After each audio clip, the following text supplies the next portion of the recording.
Bom dia, sexto ano. Hoje estaremos iniciando as nossas aulas do terceiro bimestre.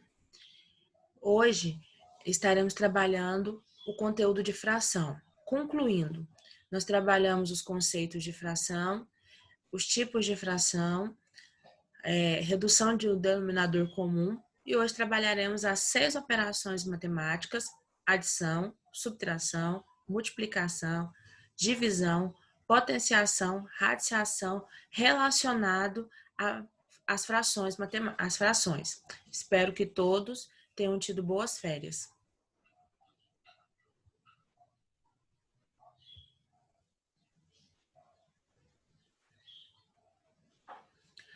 Antes de iniciar propriamente com a fração e suas operações matemáticas, vamos relembrar um pouco sobre o conceito de fração.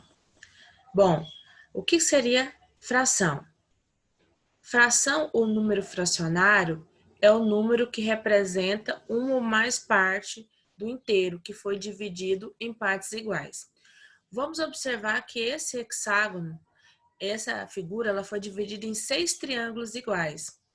Bom, se dessas 6 triângulos iguais nós colorir 5, como eu posso escrever uma fração que representa essa parte colorida?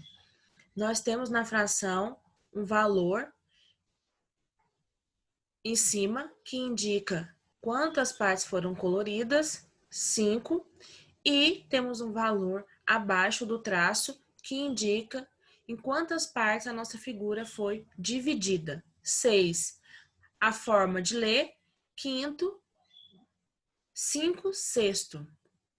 Bom, na fração, como foi observado, nós temos um valor acima e abaixo de um traço. Esse valor que está acima, nós chamamos de numerador, e ele indica quantas partes devem ser consideradas. Se eu estou falando que a figura do hexágono foi dividida em 6 triângulos e 5 foi colorida, e eu quero saber a fração que pode ser escrita a partir da parte colorida, então a parte que deve ser considerada é contar as partes coloridas. Se eu falo o contrário, se eu falo que deve ser considerada a parte não colorida, então eu vou considerar que essa parte é apenas o número 1. O número que aparece abaixo do traço nós chamamos de denominador. Ele indica em quantas partes o inteiro foi dividido.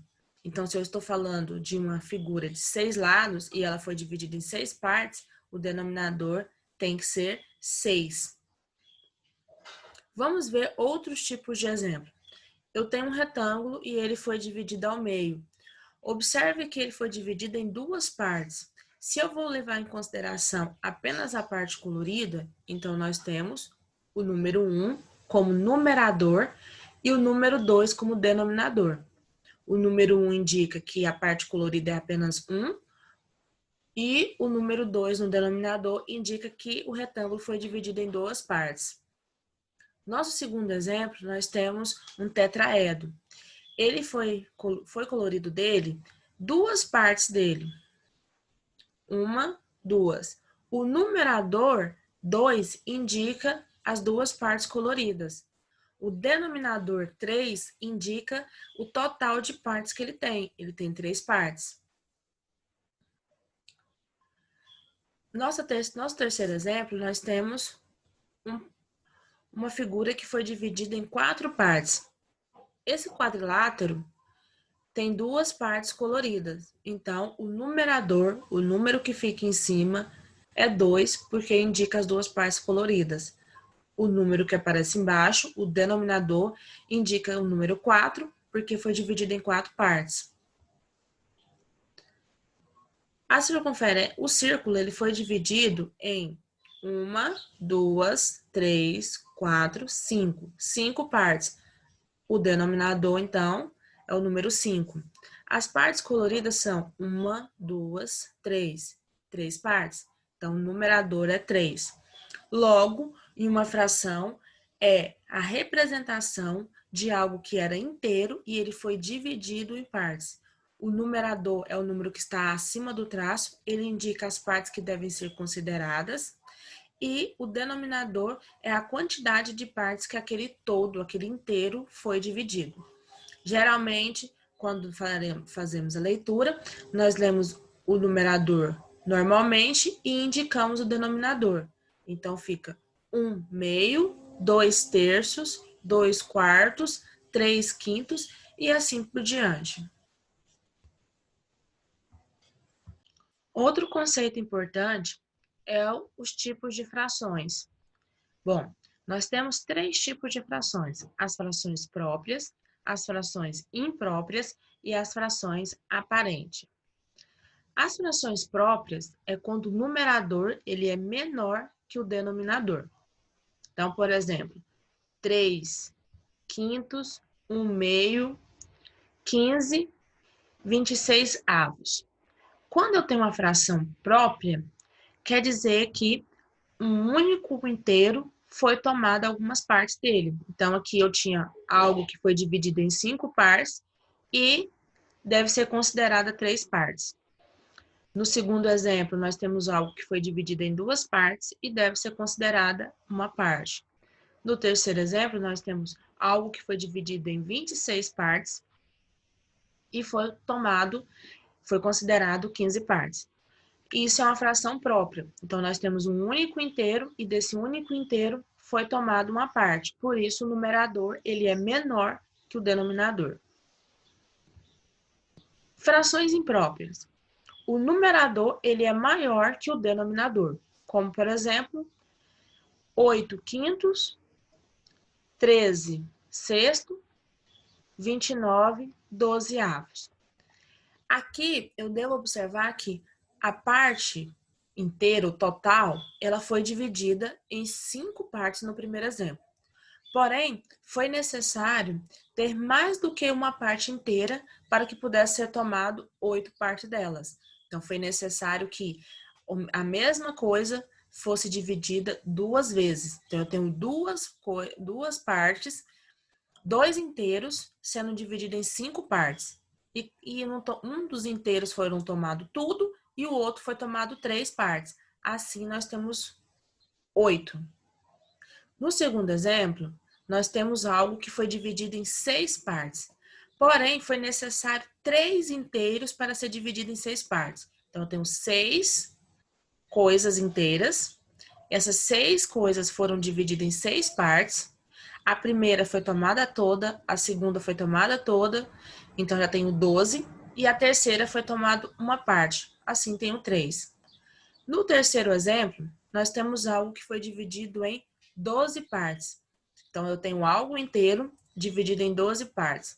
Foram necessários 3 para ser dividido. Então, o primeiro foi dividido em 12 partes, foi tomado todo.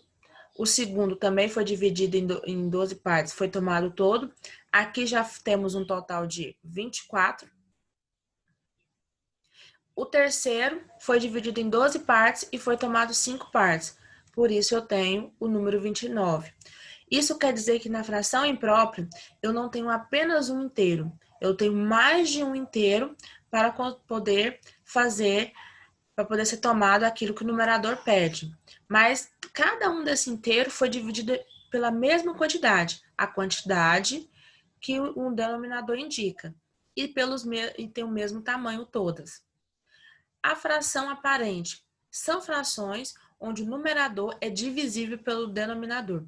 A fração aparente ela é extremamente importante, uma vez que, ao realizar cálculos de expressão numérica ou de operações matemáticas, e eu me deparo com uma fração e essa fração é aparente, é necessário que eu realize a divisão do numerador pelo denominador. 8/8 é o mesmo que dividir 8 por 8. 8 dividido por 8 é 1. 6/2 é o mesmo que dividir 6 por 2. 6 dividido por 2 é 3. 10/5 é o mesmo que 10 dividido por 5. 10 dividido por 5 é 2. Observe que essas frações, elas se assemelham a uma fração, porém, ao realizar a divisão do numerador pelo denominador, eu encontro um valor natural, um número. Isso não acontece nas demais frações. Se eu tiver 8 e dividir por 5, eu não encontro um número inteiro, eu encontro um número decimal. Se eu dividir 5 por 3, no exemplo da fração imprópria, eu também não consigo dividir 5 por 3 e encontrar um número natural. Então, apenas as frações aparentes, aquelas em que o numerador e o denominador pode ser divisível e encontrar um número natural, nós devemos realizar esse cálculo. Muitas vezes no exercício, nós nos deparamos com números mistos. O número misto é um número onde uma parte dele ele é uma parte inteira e uma parte fracionária. Eu não posso realizar cálculos matemáticos com números mistos. Eu tenho que transformar esse número misto em uma fração imprópria. A fração imprópria é aquela onde o numerador ele é maior que o denominador. Então, sempre que eu tiver um número misto, eu vou entender que o número que aparece na frente, ele indica a parte inteira e a fração. Eles formam um número fracionário único. Porém, ele está misturando parte inteira com parte fracionária. Quando eu for realizar uma operação matemática, é necessário que eu transforme esse número misto em um número fracionário, uma fração imprópria. Exemplo, eu tenho um número misto 3, 1/6. O 3 indica a parte inteira. O 1/6 indica a parte fracionário. Por isso, número misto. Ele mistura inteiro e fracionário. Quando eu for realizar algum tipo de cálculo utilizando esse tipo de número, ele aparecer, eu vou primeiro transformá-lo em uma fração imprópria. Como eu posso proceder? Primeiro, o denominador, ele não vai mudar. O denominador, nós mantemos ele. Então, nesse número misto, 3 inteiro, 1/6, o denominador é o 6, iremos manter esse número 6. Como eu faço para preencher o numerador? Nós iremos multiplicar a parte inteira, que é o número 3, pelo denominador, que é o número 6, e acrescentar, somar ao numerador da nossa fração. Então, o que nós realizamos é 3 vezes 6, 18, 18 mais 1, 19. Então, ficamos com a fração imprópria 19/6. Outro conceito que nós estudamos durante o segundo bimestre foi os divisores e os múltiplos. E, entre eles, nós estudamos também o mínimo múltiplo comum. O mínimo múltiplo comum, ele é muito utilizado nos cálculos de fração, adição e subtração. Então, vamos relembrar como se calcula o mínimo múltiplo comum de alguns valores, já que ele será bastante importante no cálculo de adição e subtração das nossas frações. Bom, como eu posso calcular o mínimo múltiplo comum de alguns números? Vamos usar como exemplo o número 80, 20 e 25. Você vai escrever esses números que ali aparecem. Ele pode ser 2, 3, 4 e assim por diante. E vai dividi-los com vírgula. Após isso, nós iremos fazer um traço vertical ao lado dele. E nós temos que lembrar os números primos. Quem são os números primos? Os números primos são aqueles que são divisíveis apenas por 1 e por ele mesmo. Se o número tiver 2 divisores, nós chamamos de primo. Se o número tiver 3 divisores ou mais, nós chamamos de composto. Então, quando nós estudamos, nós tivemos uma tabela. Então, vocês têm essa tabela com os primeiros números primos. Basta olhar se ficar na dúvida quais são os números primos. Os primeiros números primos são o 2, lembrando que o 2 é o único número primo que é par. A partir daí, todos os números pares vocês podem excluir. 2, 3, 5, 7, 11, 13 e assim por diante. Então, basta olhar na tabela que você já tem e observar quem são os primeiros números primos. Geralmente, eles são os mais utilizados. Eu vou dividir esses números apenas pelos números primos. E eu vou começar do 2 se algum deles forem par. No nosso exemplo, o 80 e o 20 é par. Enquanto houver um número que for par, você é obrigado a continuar dividindo por 2. Você só pode mudar para o próximo número primo, o 3, o 5 e assim por diante, caso não possa mais dividir pelo 2. Se um dos números não for divisível pelo 2, basta você repeti-lo novamente. Então, recapitulando, nós iremos apenas dividir os números pelos números primos. E nós temos que fazer essa divisão enquanto for possível. Números que não são divisíveis, repetimos até encontrar um número primo divisível por ele. Bom, nós temos os números 80, 20 e 25. Nós sabemos que o primeiro número primo é o número 2 e ele é par. Então, 80 e 20, por ser números pares, também é divisível por 2. Qualquer dúvida sobre divisibilidade, procure nossas aulas que eu explico direitinho quais são os números que são divisíveis por 2, por 4, por 3 e explico umas regras também. Isso vai facilitar vocês no momento em calcular o mínimo múltiplo comum. 80 dividido por 2 é 40. 20 dividido por 2, 10. 25, eu sei que é um número ímpar, portanto não divide por 2, basta repetir. Nós ainda temos dois números pares, o 40 e o 20. Então, faremos esse processo de divisão por 2 novamente, até que não reste nenhum número par. 40 dividido por 2, 20, 10 dividido por 2, 5, 25 dividido por 2, não divide, repete. Faremos o processo de divisão por 2 mais uma vez, porque nós ainda temos o número 20 que é divisível. 20 dividido por 2, 10. 5 não divide, repete. 25 não divide, repete. 10 dividido por 2, 5. 5 não divide, repete. 25 não divide, repete. Observe que nós dividimos os números por 2. O próximo número primo é o número 3. O 5, ele também é número primo. Então, o único número que vai dividir ele é ele mesmo, o próprio 5. E o 25 também não divide por 3. Então, nós iremos pular o número 3 e vamos para o próximo número primo, que é o número 5. 5 dividido por 5, 1. 5 dividido por 5, 1. 25 dividido por 5, 5. Nós sabemos que o processo ele acabou quando chegamos no número 1. Nós já acabamos para o 5, para o número 80 já está concluído e para o número 20 já está concluído. Agora vamos fazer mais uma vez o processo de divisão para concluir com o número 25. 5 dividido por 5, 1. Então, ao encontrar os números 1, nós sabemos que foi concluído o mínimo múltiplo comum.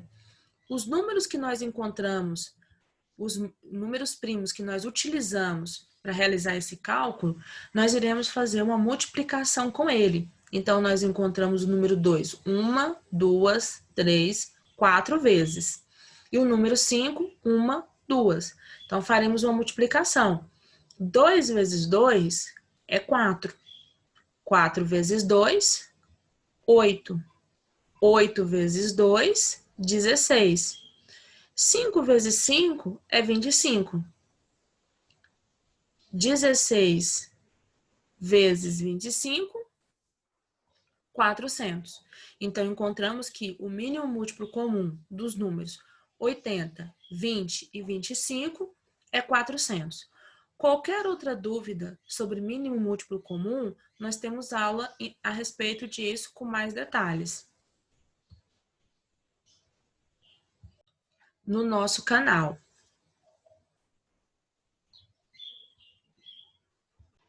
Dois outros conceitos importantes que nós estaremos retomando são as operações de potenciação e radiciação. A potenciação e a radiciação, uma é a operação inversa da outra. Na potenciação, nós temos um valor que nós chamamos de base E esse valor, ele é acompanhado de um número menor que está acima dele, que nós chamamos de expoente. A base, ela será multiplicada. E eu quero saber quantas vezes ela será multiplicada? Basta observar o expoente. Na nossa base, nós temos o número 5. Então, o número 5, ele é o nosso número a ser multiplicado. Ele será os nossos fatores. Quantos fatores eu terei de 5? Eu terei 3 fatores, porque é o que indica o expoente. Então, ficamos com 5 vezes 5 vezes 5. 5 vezes 5 é 25. E 25 vezes 5, 125. A resposta da potenciação nós chamamos de potência. Então, o número que será fator dessa multiplicação, nós chamamos de base, é o número maior. O número que aparece acima dele, que é menor, nós chamamos de expoente. Ele indica quantos fatores nós teremos e a resposta dessa potência, dessa potenciação, nós chamamos de potência.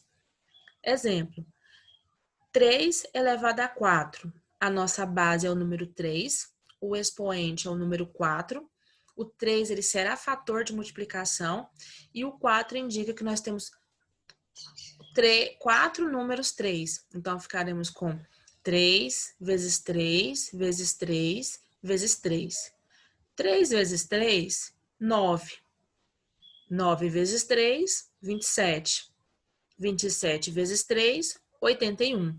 Então, a potência 3 elevado a 4 é igual a 81. 10 elevado a 3, nós sabemos que a nossa base é o número 10 e o nosso expoente é o número 3. O 10 será os fatores e o 3 indica que nós teremos 3 número 10 sendo multiplicado. Então, ficaremos com 10 vezes 10 vezes 10. 10 vezes 10 será 100. 100 vezes 10, 1000. Logo, a potência 10 elevado a 3 é igual a 1000. 5 elevado a 0. A nossa base, aliás, 0 elevado a 5. A nossa base é o número 0 e o nosso expoente é o número 5. O 0 é o nosso fator de multiplicação e ele será repetido 5 vezes, como indica o expoente. Ficamos com 0 vezes 0 vezes 0 vezes 0 vezes 0. Qualquer número que você multiplica por 0 é sempre 0. Logo, sempre que a base for 0, a resposta também será 0, já que 0 vezes 0 vezes 0 vezes 0 é 0. Não importa, então, qual é o número que aparece no expoente. A base sendo 0, a resposta será sempre 0. 1 elevado a 6. A nossa base é o número 1, o nosso expoente é o número 6. Isso quer dizer que o número 1 será repetido 6 vezes. Teremos 6 fatores do número 1. 1 vezes 1 vezes 1 vezes 1 vezes 1 vezes 1, que será 1. Qualquer número multiplicado por 1, aliás, não importa quantas vezes você multiplica 1 por ele mesmo, a resposta sempre será 1. É o mesmo que acontece com o 0. Então, se a base é 0, não importa o expoente, a resposta é 0. Se a base é 1, não importa quem seja o expoente, a resposta será 1. O contrário, se eu tenho, por exemplo, um número em que a base é o 0 e o expoente, a base é um número e o expoente é 0, aí a resposta é sempre 1. A resposta sempre será 1. Se o expoente for 0, se o número menor ele é 0, não importa o número que esteja na base. Desde que esse número também não seja 0, a resposta será sempre 1 por definição. Nossa outra operação é a operação de radiciação. A radiciação, ela tem um sinal que parece um V, que é chamado de radical. Acima desse radical aparece um número que nós chamamos de índice. O índice, ele começa do número 2 e pode ser qualquer número, 2, 3, 4, 5, 6, 7, 8 e assim por diante.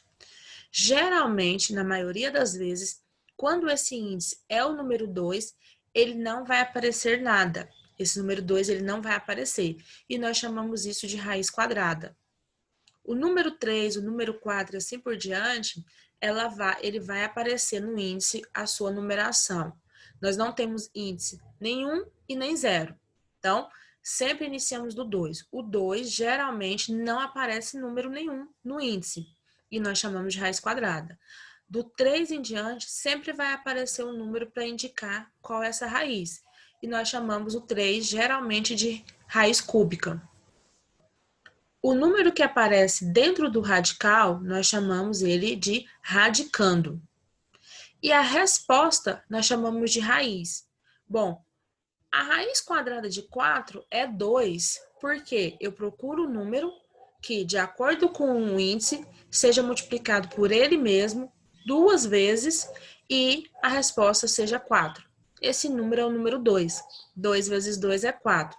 Então, o índice ele serve para te indicar quantas vezes você precisa multiplicar um determinado número para encontrar o valor que está dentro do radicando. Exemplo. Raiz quadrada de 100. Observe que na raiz quadrada de 100, eu tenho um número dentro do radical, que é o número 100, o nosso radicando. O índice, ele não possui nenhum valor. Eu sei que é raiz quadrada porque a ausência de valor indica que é um número 2. Isso quer dizer que eu procuro um número que, ao multiplicar por ele mesmo, multiplicar 2 vezes, eu tenho o valor do radicando, o número 2. Esse número é o 10, porque 10 ao quadrado, ou 10 vezes 10, é 100. Já no nosso segundo exemplo, nós temos o número 3 no índice, e dentro do radicando nós temos o número 27. Agora eu procuro um número que, ao ser multiplicado 3 vezes por ele mesmo, já que o índice é 3, eu encontre a resposta 27. Esse número é o número 3, porque 3 elevado a 3 é o mesmo que 3 vezes 3 vezes 3. 3 vezes 3 é 9 e 9 vezes 3, 27. Logo, a raiz cúbica de 27 é o valor 3. Nosso último exemplo, raiz quarta de 625. Observamos que o índice ele tem um valor, o valor dele é 4, e dentro do radical nós temos o radicando 625. O índice, ele indica quantas vezes um número deve ser multiplicado por ele mesmo. Quantos fatores eu preciso ter? Eu preciso ter 4 fatores. Eu preciso de um número que, ao multiplicar por ele mesmo 4 vezes, a resposta seja 625. Esse número é o número 5. Por quê? Se eu escrevê-lo na forma de potência, 5 elevado a 4, eu sei que o 5 vai ser repetido 4 vezes, indicado pelo 4. 5 vezes 5, 25. 25 vezes 5, 125. E 125 vezes 5, 625.